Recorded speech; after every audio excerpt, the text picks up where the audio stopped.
I am not worried about a recession. I am worried about something worse than a recession. The global monetary system may break down. These were conversation points from the one and only Ray Dalio. Ray Dalio, if you don't know who he is, he's the former CEO, founder of Bridgewater Capital. He has written many a books, one that I actually recommend, Principles. Ray Dalio has been negative, if you will say, on the U.S. economy, the U.S. system for quite a while. He is certainly getting on the airways here in the last 48 hours, talking about some pretty significant risks. Again, the fact that he thinks the global monetary system might be breaking down is something we should be paying attention to. It is something we should be watching.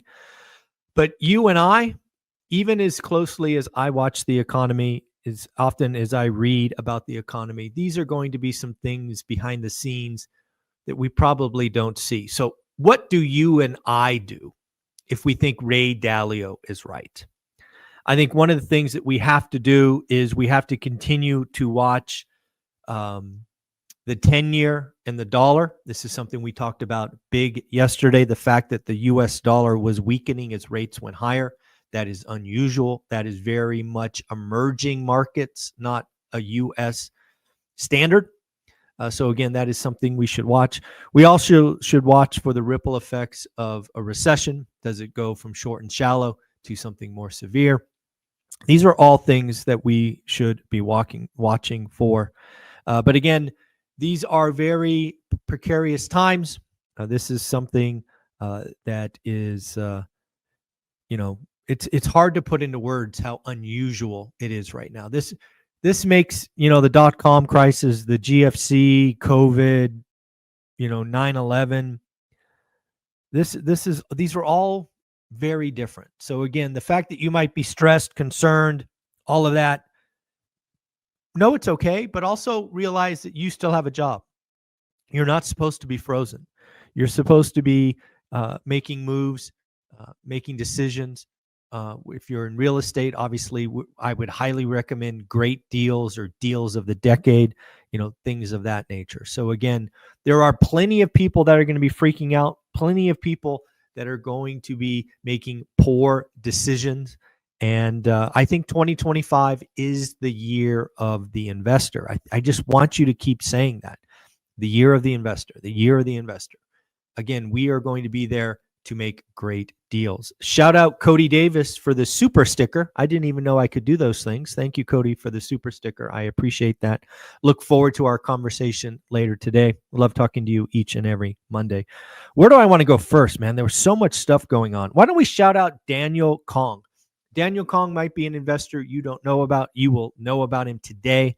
I think his video comes out at 10 a.m. Daniel Kong is a he's out of Hawaii investor who first chose Indianapolis. You hear about his story at 10 o'clock. Indianapolis, then flipped in Hawaii, now doing commercial, I think, in Kansas City. The reason I think Daniel Kong's story is great is right at the end of the story, he highlighted something that I want all of my fans to appreciate. You have heard me talk about stalking commercial properties, motivated sellers, and sometimes I don't think you hear me.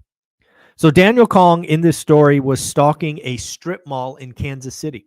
This property had been on the market for several hundred days, and the owner wanted $2 million. This particular property was about 80% vacant. Had an owner who refused to do TI, that stands for tenant improvements, when new leases were signed. So obviously he was having a hard time finding tenants.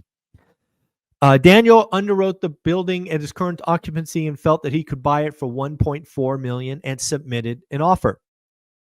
The owner said, and I quote Daniel, "I will let the building deteriorate to dust and blow away before I sell it for $1.4 million. Now, what did Daniel do? Well, Daniel did what I recommend all of you do. He followed up, follow up. But again, Daniel did more than that. He followed up for 2 years. And he eventually bought the building for $1.4 million, 80% vacant. And that is the story. That is the fortitude, the process, the follow-up, the raw tenacity I have, Daniel has, and I hope you have. This environment is going to have some sellers who need to get out that just don't know it yet. The owner first time saw that offer at $2 million and literally said he would let the building blow away in the dust before he sold. Following up 12, 15, 20 times, he bought the building for $1.4 million. That's a win. And oh, by the way, he has taken the building from 80% vacant to 95% occupied, and frankly, is printing money. These are the opportunities that are going to be out there if you are patient, if you are consistent, if you just don't give up. So again, you will hear about that story and much more from Daniel Kong. I think it comes out at 10 o'clock. Highly recommend setting your alarm because it will be a very interesting discussion. Let's get to news of the week. Let's do news of the week. We have 2 Fed speeches today, which could be and should be market moving. Are they talking about tariffs? Are they talking about inflation? Are they talking about CPI, PPI? What is going on? Tuesday, we're going to get Empire Manufacturing Survey. What is going on with manufacturing in the New York area? Wednesday will be a big one, retail sales. This one is going to be very distorted, in my opinion. First off, the expectations is expected to grow at 1.2%. Last month was 2.2%. So again, significant growth. I believe a lot of this will be distorted because I did see consumer behavior change at the end of Q1. I know of several people who bought vehicles before the tariffs went into effect. And if I know a couple of people, I have to imagine that hundreds, if not thousands of people bought early. So that's called pull forward of demand. I think it's going to distort retail sales up, but more importantly, provide a gap in Q2. Right? When you pull forward demand, it's not replaced, right? That car was going to get bought. Instead of getting bought in Q2, it got bought in Q1. So Q2 will be a difficult comp, in my opinion. We will also get home builder confidence, and I have no idea how this could possibly go up. It has to go down. In fact, it was already ugly. Again, it was at 39. You're looking for a number of 50 for builders to feel good. That's the line, 50. Last month with 39, it's expected to go lower to 38. We're talking record low at this point. So again, I think it could even be worse than 38. We will get 1 Fed speech on Wednesday. Thursday, of course, we will get weekly claims. I think last week was 223. Again, as long as we keep staying down there, nothing to be concerned about. I will be watching, of course, continuous claims to see if we are getting a gap higher. We will get housing starts, which again, I expect to go lower. Last month was 1.5. It's expected to go down to 1.41. So again, worse. And again, you got to remember, real estate is about 12% of the economy. So if we have builders pulling back, consumers pulling back, businesses pulling back, government pulling back, I don't know how we don't have a recession in very short order. Back to the news. We also will get Philadelphia Manufacturing Survey. It too is expected to get worse. Expected to go from 12 to 3. That's an ugly drop. And then Friday, we will get 1 Fed speech. So Fed speeches are going to be important this week. Retail sales will be important, yet distorted. I still think a lot of the news will be around tariffs and pauses and this and that. So a lot of stuff coming. I do want to congratulate Antonio for joining school. He signed up yesterday, 67 pennies a day. I do want to point out that I posted the video on YouTube. I think the video is called How to Get Rich in 2025. If you want to see a sample of what we talk about in school, because again, it's driven 100% by Q&A, you can take a listen to that video. I will be going live this Sunday at 8 a.m. only inside school. So if you want to ask questions, join, be there. But I would tell you, don't join just to ask me questions. Join because we have an amazing community of 350 plus people, all caring, going the same directions. You want to join school because of the network and the people. And the bonus is you can ask me questions, thousands of dollars in free education, 6 masterminds. it's all the bonus stuff. But you want to join, you want to be in the right room and around the right people. That is something I've learned over the years, is you got to be around the right people. And we have that community inside school. So go ahead and join. Earnings for the week, we got Goldman, already came out this morning. Beat top line, beat bottom line. Again, these numbers mean very little. Q1 performance is, who cares? It's about forward guidance. It's about what's coming. I think we're going to see a big drop off in forward guidance as we move forward. Tomorrow we get Bank of America, Citi, PNC, United Airlines, and Albertsons. It'll be very interesting to see what United Airlines has to say. Again, remember, Delta said basically demand is collapsing. What was it? Frontier Airlines said that they're cutting routes. That's never a good thing as demand drops. Albertsons, what's going on with groceries, foods, things of that nature. Wednesday's a big day for regional banks. The big banks, the big five, they're not going anywhere. But what's going on with regional banks? Are they increasing reserves? Are they frankly doing business? What's the carried interest? It's going to be, I think the regional banks is where we might see some signs of stress, and Wednesday's got a bunch. Thursday, we get Netflix, Charles Schwab, Snap-on, D.R. Horton, and Blackstone. D.R. Horton is going to be very interesting. Again, kind of that mid-market supplier of new homes. Are they taking big margin hits? Are they reducing land? What is going on with builders? Because they can't be feeling very rosy. Let's talk about a little bit of help I guess I need from you. I'm looking to get to 70,000 subscribers. We're about 1,500 away. So if you like what we do here, we go live 5 days a week. Do me a favor, hit that subscribe button. I would greatly appreciate it. Let's talk about Beijing. China looks like they have suspended exports of certain rare earth minerals and magnets that are crucial for the world's cars, semiconductor, aerospace, etc. I do want to highlight one misnomer. When you hear the term rare earth, you probably think, given the name, they're rare.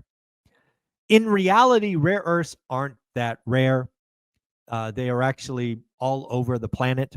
What is rare, and frankly is problematic, is China is the only place, or the majority of where these rare earths are refined. That's the problem.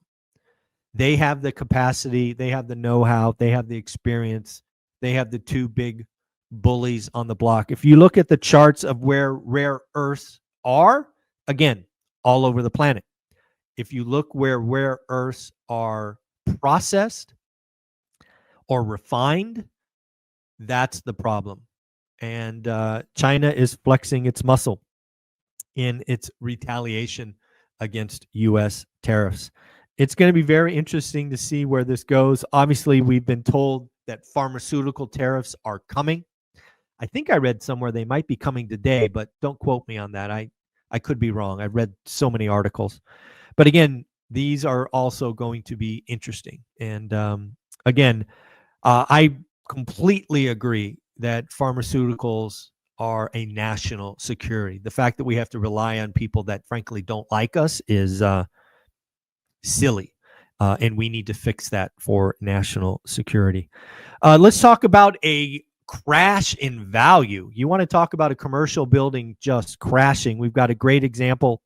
If you want to look up the property, here's the address. 4 Overlook Point, Lincolnshire, Illinois. This was the former Aon campus. 819,000 square feet on 31 acres. So clearly a campus.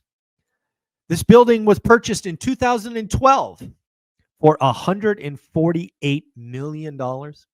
It is now vacant and been vacant a while. Was just sold for $6.2 million. Folks, I don't know about you, but a building that's nearly 820,000 square feet, you've got to imagine that the scrap value of that building is close to $6 million. That is a 95.8% discount. 95.8% discount. That is a crash in value. Somebody picked it up. Somebody's going to reposition. Somebody's going to maybe create a housing development. Who knows? But yes, empty buildings, not worth a lot. We're seeing more and more news that the wealth effect is real. What have we seen over the last 3 or 4 weeks? We've seen 20% collapse in stocks with a little rebound. What does that mean? What does wealth effect mean? Well, when stocks are going up, assets going up, the wealth effect means we spend. When we have the reverse, aka negative wealth effect, you see decisions change. Wealthy buyers are backing out of multi-million-dollar deals as the trade war and stock market chaos grows. Now, this is in reference to high-end real estate. This means more than that, right? Yes, of course. If your stock portfolio is down 20, 30%, if you're like Ray Dalio and concerned about something bigger than a recession, you are not going to deploy capital. You're going to keep your powder dry. But I believe the story is bigger than that. Something else we have learned over the last several years is the top 10% are responsible for 50% of the spending. If we are seeing the top 10% conserve, we have a problem. And I think this is just another sign that a recession feels impossible to avoid at this point. What do we got here? Lots of stuff. What else do we want? Let's talk about Scott Trench. Scott Trench, CEO of Bigger Pockets. He wrote an amazing book called Set for Life. We'll actually be talking with Scott today at 9 o'clock, so I look forward to that.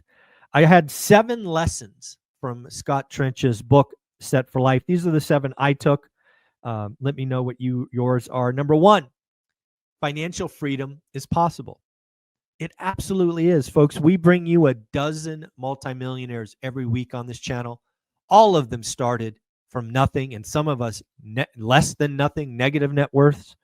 So again, financial freedom is absolutely possible. I love that message from the book. Start early and save consistently. Absolutely, right? You get the best of compounding, but you've got to be consistent. I call that discipline. Number 3, he talks about diversifying your investments.